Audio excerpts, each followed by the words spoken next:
to introduce Dr. Aarsand today, who's my friend and colleague who resides in Bergen in Norway. Aarsne works in the Norwegian Porphyria Center and in the Laboratory of Clinical Biochemistry at Haukeland University Hospitals. He's also a member of the Norwegian Quality Improvement Organization, NOKLAS. Aarsne has had an interest in biological variation for many years now. A significant proportion of her PhD thesis concerned the biological variation of measurands around used in the diagnosis and management of porphyrias. More recently, she's chaired the EFLM's Biological Variation Working Group on biological variation. She's a member of the Task and Finish Group, established after the first strategic conference of the EFLM, which focused on analytical performance specifications. The work that's been going on with those groups has been quite significant over recent months. And today she's going to give us some insight into the current state of the art of biological variation and give us some insight into the exciting developments that are taking place under the auspices of the EFLM, involving a multinational team, ranging from Australia to Canada, Europe, heavily involving the SEQC, who were originally involved in setting up the biological variation database that we've used for many years. You also hear something about the new approaches to assessing the quality of biological variation standards, variation studies, the efforts that are going into establishing a new website for the EFLM to hold accredited biological variation. So with no further ado, I'll pass over to Aarsne, who will take you through today's webinar. Thank you very much, Bill. I think I should mention that Bill is actually on holidays and is joining us from a sunny, nice island and still taking the time. So thank you very much for that, Bill, and for your very nice introduction. The presentation of my talk today is Reliable Estimates of Biological Variation, the Way Forward. And as Bill already addressed, this will be a lot of the work that's been done in the Working Group on Biological Variation and the Task and Finish Group, or now the Task Group on the Biological Variation Database. Right. So the learning objectives for this presentation is to say something about or learn something about what is biological variation and how we can use biological variation data in laboratory medicine, and how high quality biological variation data best can be generated. We'll look into if presently available biological variation data are fit for purpose, and I will talk about these different EFLM, or this main EFLM initiative for the delivery of high quality biological variation data. So when performing serial measurements in the same patient, there are a number of factors that can cause variation in measurand concentrations or measurand levels. Obviously, there are the factors in the patient that we try to control for, such as exercise and diet, and there's factors that are uncontrollable as they are inherent to the patients. There are sample-related pre-analytical factors and analytical factors that can cause changes in measurand concentrations. And of course, the pathological processes, which is actually what we're trying to detect, and then changes related to treatment. There are various biological sources of variation, with some measurements varying over an individual's lifespan, and these are related to physiological changes such as growth and aging, pregnancy, menopause, lifestyle changes over time, and other normal circumstances. And in addition, certain measurements show a predictable cyclic variation, and this could be daily, such as for iron, monthly, like for LH, seasonal, such as for vitamin D. And we take into account this variation by using age or setting-dependent reference intervals and by performing sampling at specific times in order to be able to interpret our test results appropriately. All components measured from body fluids such as blood or urine show some normal random physiological fluctuations around a homeostatic set point. And the goal of the human body is to maintain homeostasis and to avoid large fluctuations. And some measurements, such as electrolytes, are kept very tightly regulated and thus have a low biological variation, whereas others, such as, for example, iron, are less stringently regulated and has a higher biological variation, which is evident when you perform repeated samplings in the same patient over time.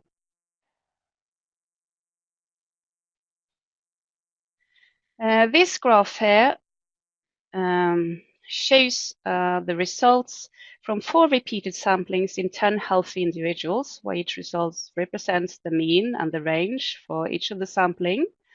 And as this graph illustrates, each person has their individual homeostatic set points, and each individual's test results present only a small part of what you can assume is a normal population-based reference intervals.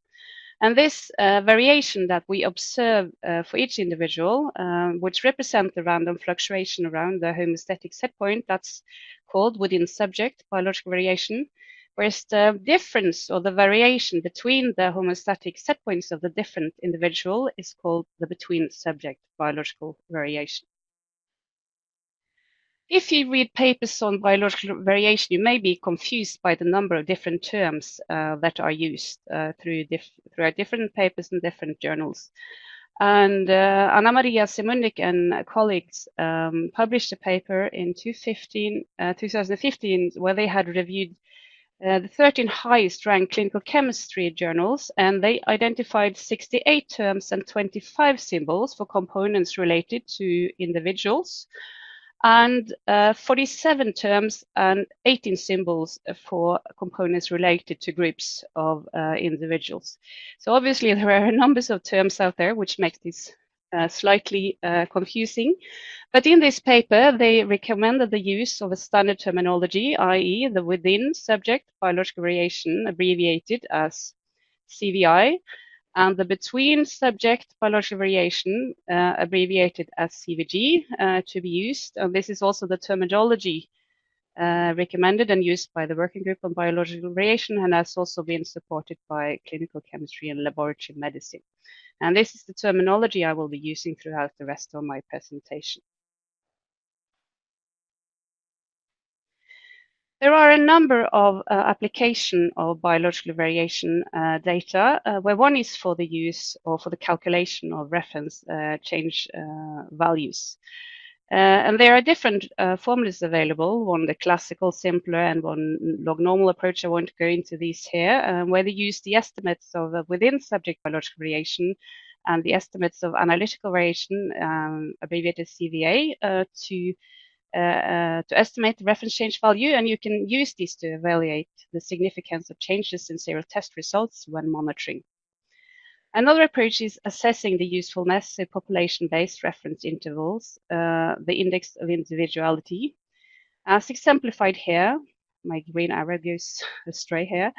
Yeah, this is for creatinine, and obviously each individual has quite a small within subject, or there's quite a small within subject biological variation, whereas the between subject biological variation is quite large, which means that the ratio of the within subject biological variation to the between subject biological variation is quite small. And as is evident from this graph and from your knowledge on creatinine, population-based reference intervals is not of much use when monitoring patients over time.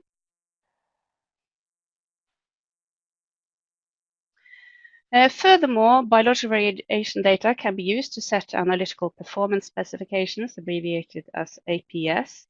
And following the first strategic conference of the EFLM, 3 models for setting APS were suggested, with the first model being based on the effect of analytical performance on clinical outcome, the second model being based on components of biological variation of the measurand, and model 3 based on the state of the art. And then different measurements have been suggested assigned to the different models. The concept of using biological variation data to set APS is to minimize the analytical noise to the biological signal, which because it's the biological signal we're interested in. And this model is particularly recommended for measurements under strict homeostatic control, such as the electrolytes. And also the present situation is that we lack outcome data for a number of the measurements where this is recommended or that are assigned to Model 1. And so for the time being, biological variation data is still or offers the best interim approach for setting APS for a large number of measurements. There are a number of other applications of biological variation data, and I will not go into all of them. I'll just mention that you can use this sort of as an objective criteria to identify the setting that gives the lowest estimate of biological variation. For example, you select the best test for a specific clinical purpose. You can use it to determine the most informative unit for reporting results. For example, if you want to see if it's you want to report a measurand or an analyte per liter for creatinine.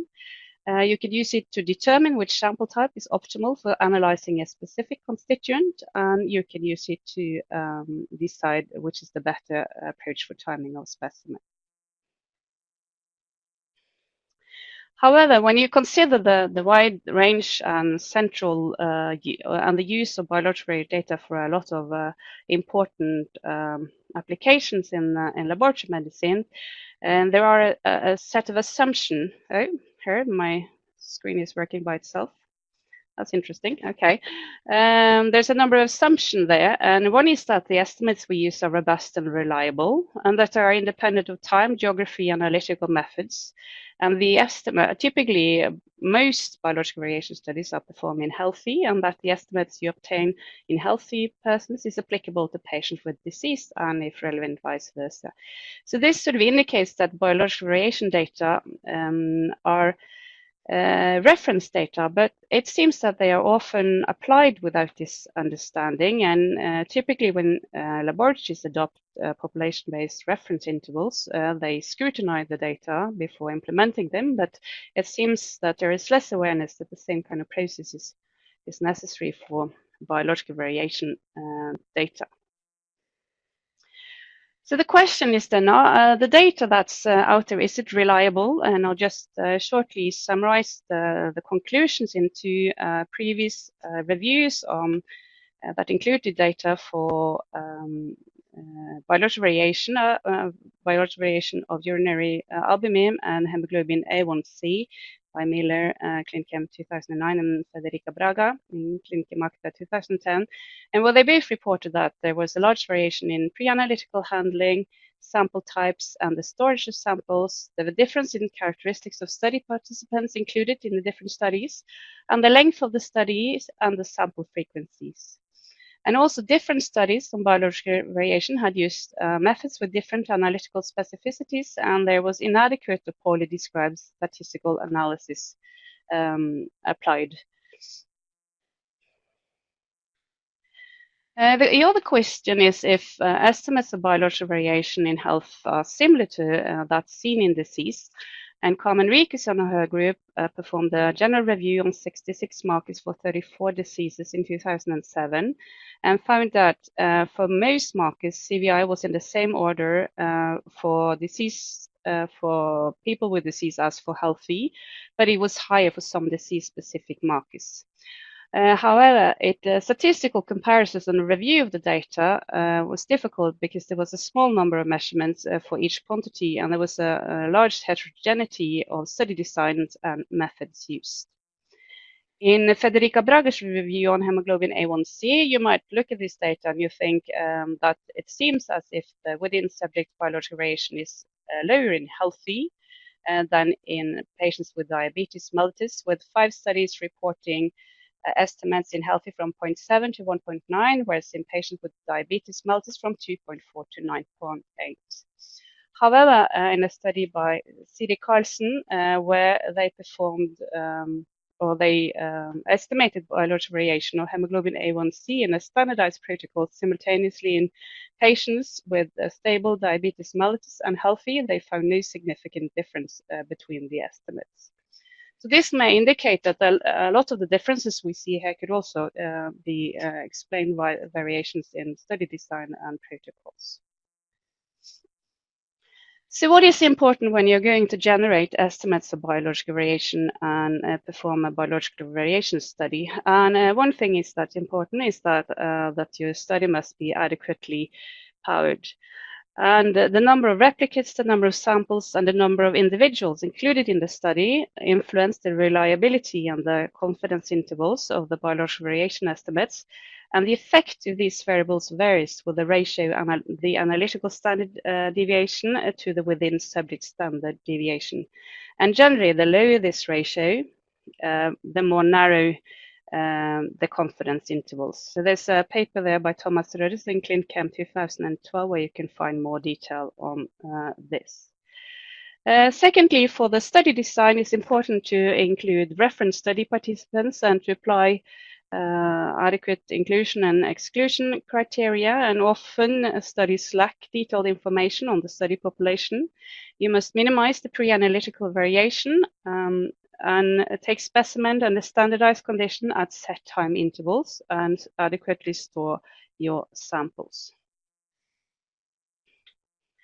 Preferably, if possible, you should analyze samples in duplicates in one run and then perform appropriate statistical analysis, including outlier testing and various homogeneity testing, before you determine estimates of CVI, CVG, and analytical variation. And I forgot to mention also to check for steady state and normality, but we will come back to that later.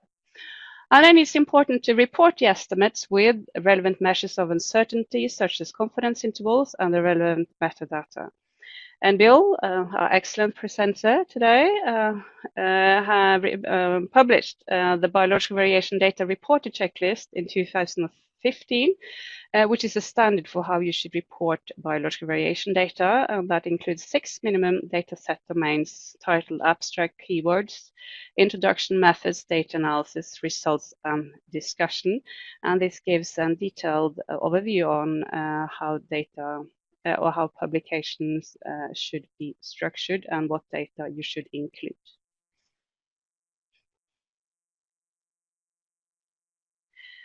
Today's source that is, I think, most frequently used is the online 2014 biological variation database available on the Westguide website.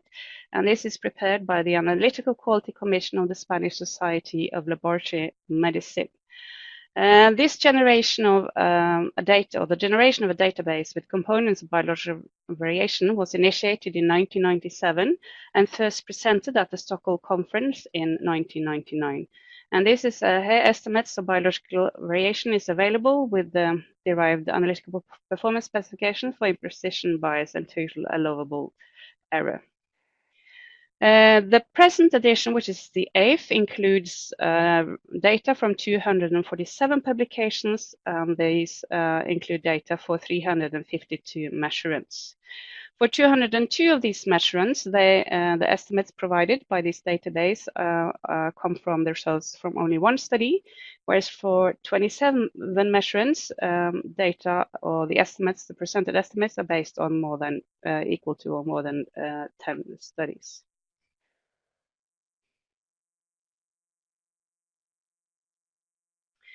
The basis for the database is literature searches. The Spanish group has been following and collecting biological variation publications ever since the start, and probably before that, I presume.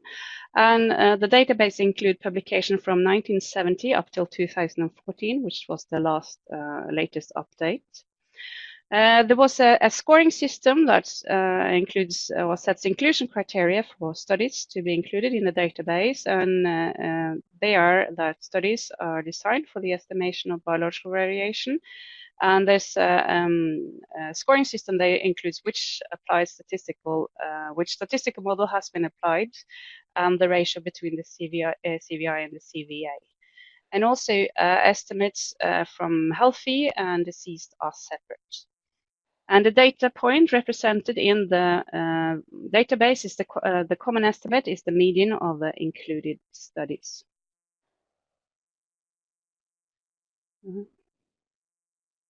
So the Spanish group published an updated overview of the database, the data, and for the 2014 update. And in this slide, you can see a set, not all of them, a number of the measurands that have more than 9 publications and the corresponding data. So for example, for ALT, there are 10 papers included. The median of the estimates of these 10 papers is 17.3, and the estimates range from 5.3 to 58, so a very large variation there. For albumin, it's a result of 25 papers. The median result is 3.1, and the range is from 1.5 to 11.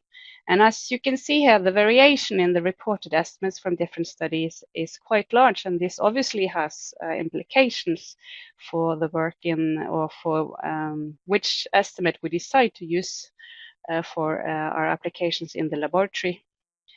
And this slide here shows you, here they have ordered the different publications according to an increasing size for calcium, hematocrit, and albumin, and here for gamma, GT, and ALT. And as you can see, and here, sorry, we have what's the electricity saving thing in my office? If I sit still, I just have to wave. Just 1 second.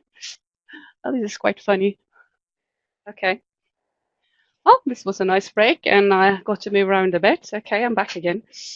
Right. So as you can see, there's a number of studies reporting estimates, and they report quite different estimates. And the question is then, what is the correct estimate that we should use for the applications in our laboratory? So again, to our questions, are biological variation data fit for purpose? And generally, there's a lack of harmonization in the generation of biological variation data into study design. Studies are not always sufficiently powered, and there's inadequate or poorly described statistical analysis. And it's an issue that historical studies deliver outdated estimates due to changes in analytical principle, because you have, for some analytes, you have had new analytical principles that in fact deliver data or estimate for another measurements than the historical studies. And there's insufficiencies seen in the reporting of data. So with this background, following the first strategic conference of the EFLM and the EFLM task force on performance specifications in laboratory medicine, the EFLM task and Finnish group on the biological variation database was established. And this was consisted of the members of the EFLM Working Group on Biological Variation, the Analytical Quality Commission of the Spanish Society of Laboratory Medicine, and other experts on biological variation. And here's a small photo from one of our first meetings. Not everyone is present, but most of the group is there.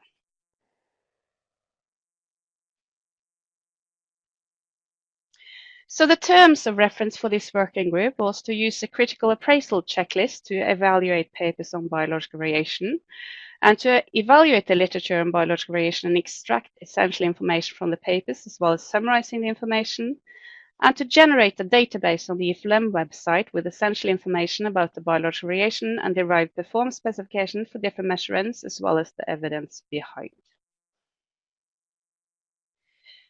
So the main result, or the first result of this work, which has been a long process, is the biological variation data critical appraisal checklist, the standard for evaluating studies on biological variation.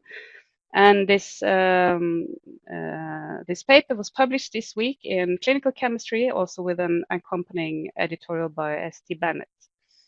And for the most of the remainder of my talk, I will be reviewing the checklist and the results of applying the checklist that we have performed to a number of publications on biological variation that are detailed in this paper.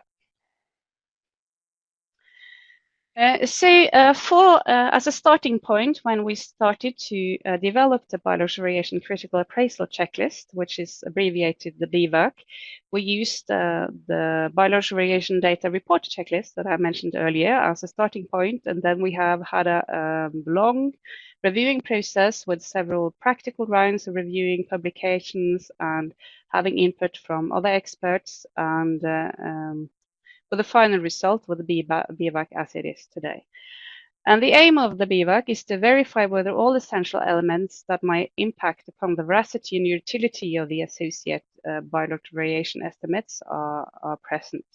And the main focus is the effect of study design, the measurement procedure, and statistical handling of data on CVS estimates. And the aim of the BVAG is to review the methodology and the results reported in the publications. And of course, this means that if you have performed the study, you have done outlier testing for outliers, but you have not reported how you've done it, or you have not reported it in a way that makes quite clear how you've done it, then you might receive a score you think is unfair. But we need to review the data that is published there. The BVAC consists of 14 quality items, which are scored A, B, C, and or D. And the individual scores for each of the QI decide the overall BVAC grade. So if you score an A for all 14 QI, your overall BVAC grade is A, which is the best grade.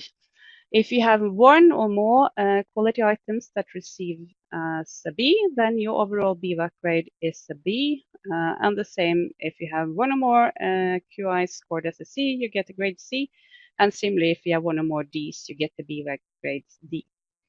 And the quality items that decide your overall grade are shown as a subscript, so it's easy to see for the different publications for which quality items they have received their B, or in this case, C.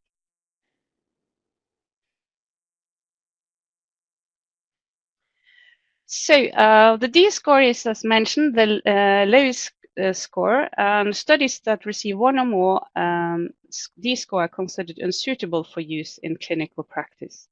And a D score is therefore only achievable for 3 quality items that we consider critical for the reliability and applicability of the associated biological variation estimates. And these are the QI2 subjects, QI3 samples, and the QI4 measurand and or measurement procedure. So looking first into the QI2 for subjects, this can receive scoring options A, B, C, and D. And the question, so when reviewing a paper, the question is if subjects and the population is adequately documented in terms of the number of participants, gender, age group, and the state of well-being and their health status. As it is an absolute requirement that the populations from which biological variation data have been derived are adequately characterized. Similarly, the QI3 assessing samples can also receive scoring options A, B, C, and D. And to receive an A, it's required that the number of collected samples, the type of sample material used, the timing of the sample collection, and the length of study period are adequately documented. And this is obviously necessary to characterize how the study has been performed, to evaluate if variations in timing and gives different estimates, and so that it's possible to compare results from different studies. The QI4 measurand also has the scoring options A, B, C, and D. And the question here is whether the measurand and the measurement procedure are appropriately documented. To receive an A here, it's required a detailed method description or a reference to an article where the method is described in detail, or an identifiable method is applied and is described with sufficient detail. And the sufficient detail requires information on which method and which instrument and the name of the producer of the instrument. And this is obviously very important in order to ensure the transferability of data. As I mentioned earlier, obsolete methods using different analytical principles may in fact deliver different biological variation estimates. And this is probably an issue with a number of the historical studies that are used as basis for biological variation estimates today.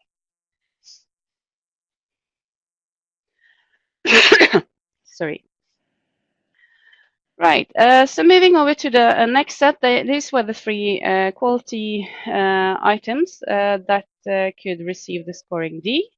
As for the remainder of the quality items, D is not the scoring option, and quality items 5 to 7 refer to pre-analytical procedures, estimates of analytical variation, and demonstration of steady state.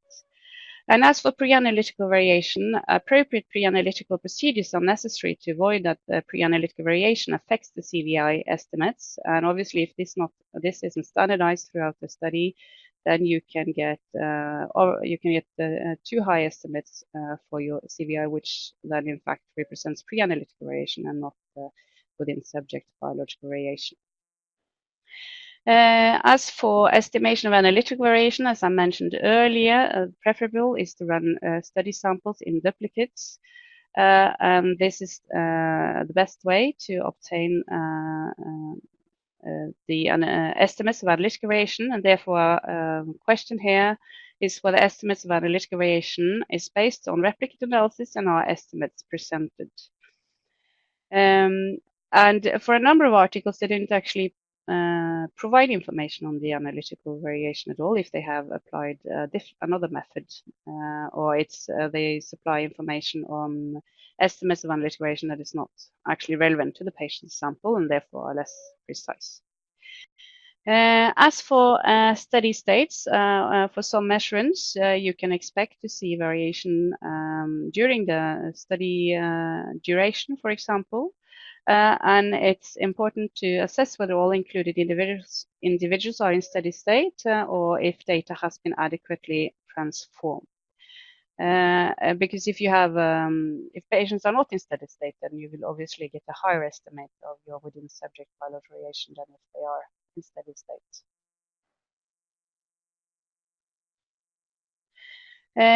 Moving over to the more to the statistical quality items, referring to outliers, normal distribution of data, and various homogeneity.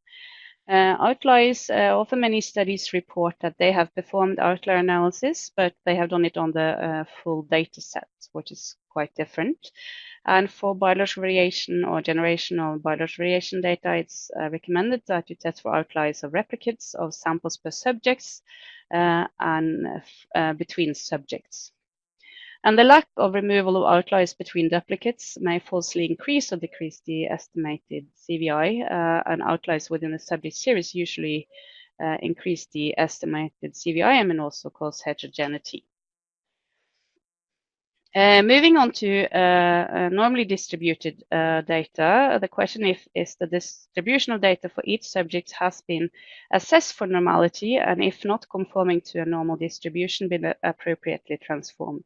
As you can see, this quality item only can receive score A or B because normality is not the prerequisite for the estimation of the CVI or the standard deviation, relevant standard deviation, but distribution is relevant for the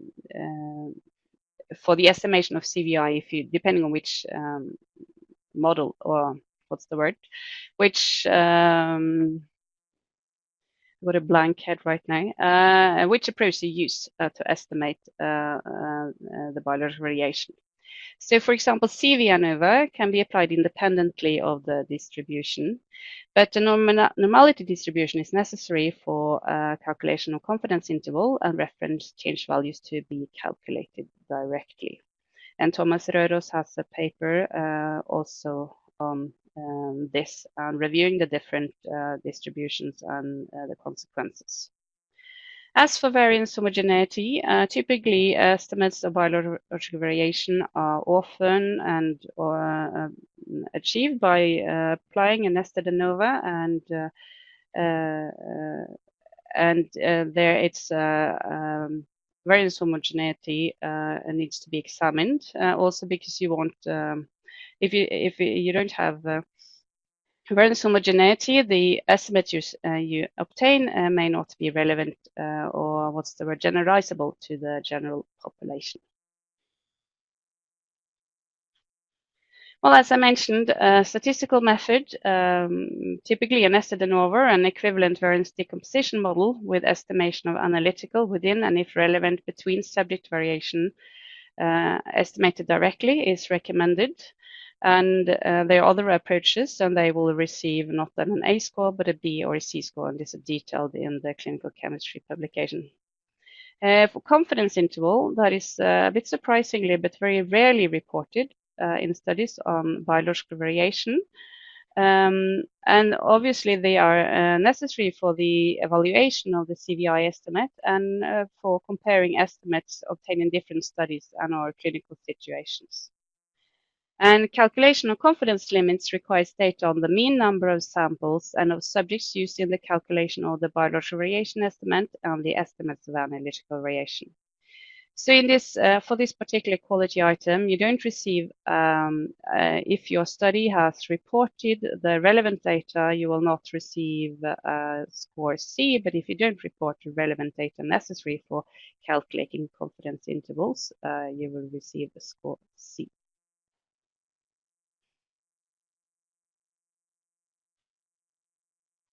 Right. Okay, then. So moving over to the three final quality items, quality item 1, scale, a number of included results, number 13, and concentration, number 14. These quality items do not reflect the reliability of the biological variation estimates in themselves, but they are necessary elements for the interpretation and application of the data. And therefore are still included or included in the checklist. For example, the number of included results in your followed by analysis of outliers and homogeneity of our variances is very rarely given, and often studies don't necessarily report mean concentration of the measurements they have had in the study. So as part of this work, after having developed the BVAC, this was applied to a number of biological variation studies to see how the BVAC perform and to see the quality of studies. So systematic literature searches were performed for 28 different measurands, and that would be for enzymes, lipids, kidney, and diabetes-related measurands.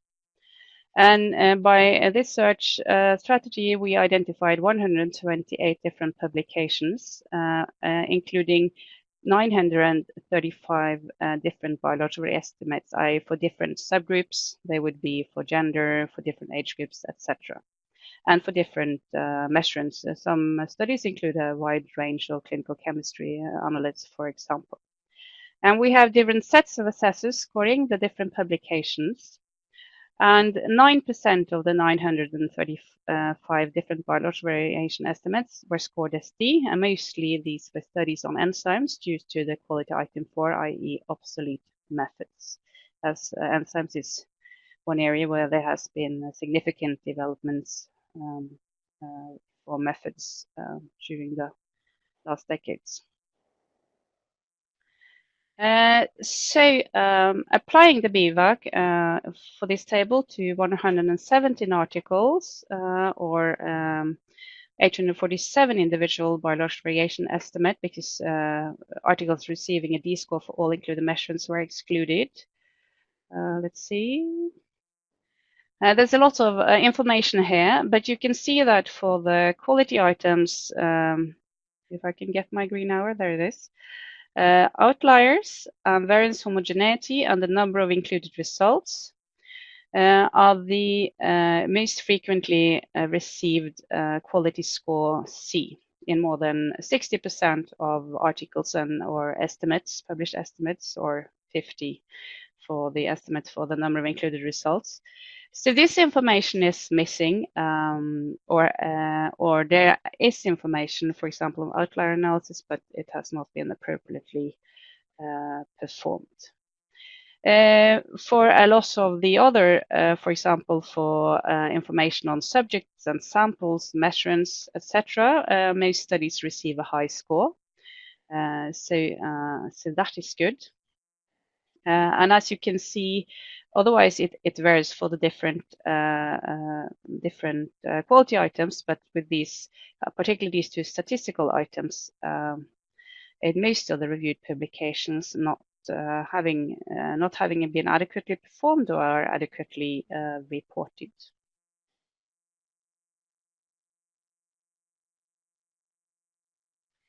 So when we applied the BVAC to all these publications, there were sets of assessors and also some different sets of assessors that reviewed the same publication because it included data from measurands assigned to different assessor groups.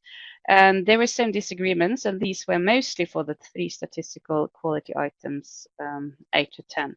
And in most cases, this was due to lack of details or unclear descriptions. And during the work of reviewing this paper, this caused us to add some additions to the BVAC as for acceptable statistical tests, etc. And for some of the quality items, such as the measurand and the pre-analytic procedure, there's a subjective evaluation on the required detail for the different score. What is an adequate description for receiving an A score for a pre-analytical procedure, of course, for example. And so there's a subjective evaluation for the time being for this, because this is difficult to standardize for all the different measurements presently. And then we developed an approach to perform meta-analysis on BVAC compliance studies to deliver global estimates. And this means that all studies having received one or more Ds were excluded.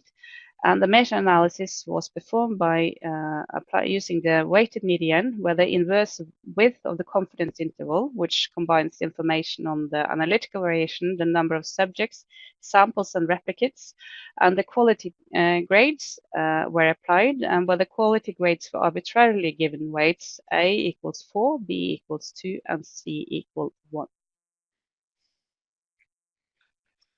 And in the publication in clinical chemistry, we have included data for ALT, and the literature review identified 23 studies for ALT. 16 of these were these studies due to the obsolete methods, and this is of course particularly for enzymes and would not be it's not the same for all the other measurements. And if you see here, here's the summary score. So one of these ALT studies received a B, the remainder, and I haven't got my pointer, sorry, here's my pointer. One received a B score, the others received a C score. We also looked into the sampling intervals, and there were variations here with from 4 samplings per day to 1 sampling per week. This study with a 4 sampling per day is performed in children, and this study from Winkle did not have the relevant data necessary for calculating confidence interval. Therefore, it could not be included in the meta-analysis, as the confidence interval is used in the weighted median. You see there are 2 fairly similar-looking studies by Hölzel, and these are data for the same healthy control group, so only one of them were included. So finally, for the meta-analysis, we could only include 2 C studies with similar sampling intervals and performed in healthy adults. And the meta-analysis of these 2 studies gave a CVI estimate of 15.4%, whereas the CVI estimate in the online biological variation database is based on 9 studies. Most of them are not BVAC compliant because they are performed with obsolete methods. And this gives an estimate of 19.4%. Also, however, as some of you may be aware, the Biological Variation Working Group has also initiated the European Biological Variation Study, the UBWAS, which is a European multi-center study that includes 91 healthy volunteers and weekly sampling for 10 weeks. And for this study, the same strict pre-analytical protocol was applied, with all analysis performed in San Raffaele Hospital, Milan, coordinated by Dr. Anna Carabene, and where a standardized analytical and statistical protocol was applied. And the UBWAS reviewing that by the use of the BVAC, this is fully BVAC compliant and receives an A grade. And as you may remember from the meta-analysis, the A grade had a higher weight than the B and the C grade. So if we include the CVI estimate from the UBVAS for ALT, this was 9.3, so very much lower than the online database result, which was 19. And so if we include this together with the 2C studies, then you get I missed my pointer again, sorry. Then you get updated meta-analysis result of 10.2. So this shows the effect. Oh, I'm sorry. I have to go clapping up my light again. Sorry, this I did not think about when setting up all my systems. So we have published UBVAS results also for 9 enzymes and creatinine, and we find lower CVI estimates in the UBVAS than the corresponding estimates in the online 2014 database. And the reason for this may be multifactorial. Our data so far indicates that the large and strictly performed studies, such as the UBVAS, deliver slower estimates than many other biological variation studies. And obviously, these differences may have implications for the setting of APS and the many other applications of biological variation data. So, moving towards the end now. So the result of this work will be included in the new biological variation database available and hosted by the EFLM. And we have global estimates for a number of measurands underway, and these will be published with a detailed associate minimum data set and with confidence intervals. The database will include different biological variation applications such as APS, etc. And it will be a dynamic system so that when new data is published, it will be added and you will have updated estimate. And we expect and or hope that it will be efficiently launched this summer. So for the future, the BVAC has been designed as a tool for the objective assessment of existing literature, and it can help identify measurements where additional investigations are necessary. But we also hope that it will drive improvements in the quality of future studies. The BVAC in itself will obviously need refinements as we use it and updates as biological variation studies change and that we obtain these estimates in different ways. And we also need to consider alternatives for the meta-analysis, which are the best ways to apply. And if a number of higher quality studies are available, if we should then also include a number of C studies or generate the global estimates based on the higher quality in these studies only. So to summarize my talk, biological variation describes random fluctuation around a homeostatic set point, and the biological variation data have a number of applications in laboratory medicine, but we must remember that they are reference data and must be of high quality before we apply them. And the BVAC may assist both in appraising published studies and as a tool for driving up quality of future studies, and we hope to be able to provide updated biological estimates very soon. And of course, this is the work of a number of people, and I would like to thank the EFLM for establishing the working group of biological variation and the task and finish group, and all the people who are extremely dedicated in order to deliver the work. And in particular, I would like to mention Craig Webster in the Birmingham Heartlands Hospital UK, who is programming or making the database for the EFLM in his spare time.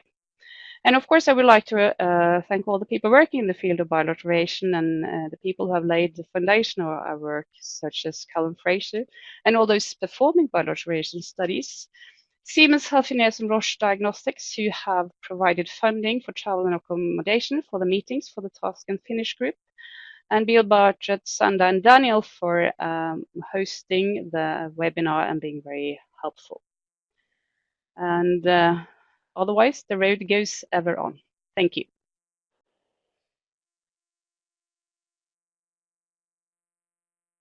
And Bill is still there. Is it dark in the Canary Islands now? Maybe too. I've had to draw the curtains to keep the sun out. I'm getting Oh, sunburned. that's the way it is. Okay, I don't have the same problem, I must say.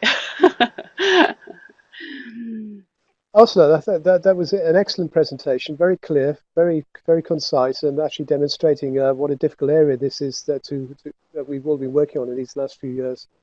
I think you made the point you make about these data being reference data is a critical one, and clearly we can't go on using existing data indiscriminately without some knowledge of their quality for No. the many important clinical applications.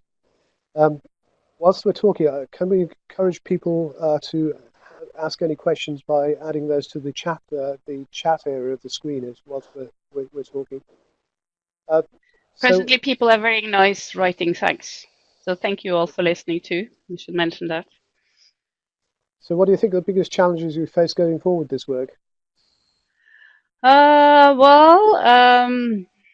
that's a good question. Well, obviously, it's finalizing all the application we would like for the database, because as you well know, we have great plans, but it takes time to be able to put that all into place.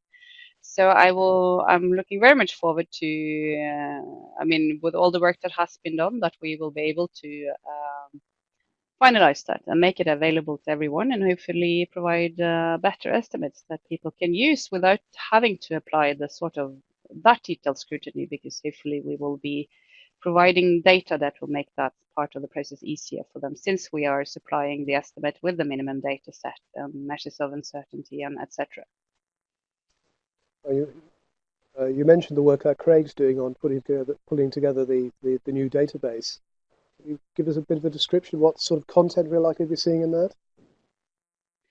Well, hopefully, obviously the task and finish group has been reviewing each article and has extracted the minimum data set, and that will be included in the database. And hopefully this will be a dynamic system so that the applications for RCV estimation, APS, etc., will be continuously updated and available, and then meta-analysis will be performed, what's the word,